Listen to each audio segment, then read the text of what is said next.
41 దినములు నీ దీక్షను పడితిరో, నా గొంతు గానాలు నీకే వినిపిస్తిరో.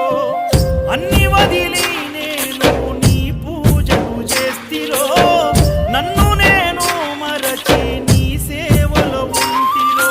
భక్తితోని భజన చేస్తూ బయలుదేరితి, శక్తినిచ్చి నన్ను నడిపించు శబరికి.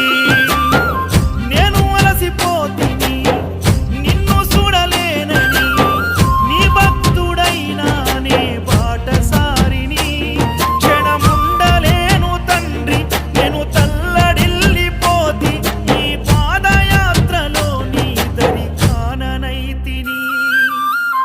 ఎంత దూరం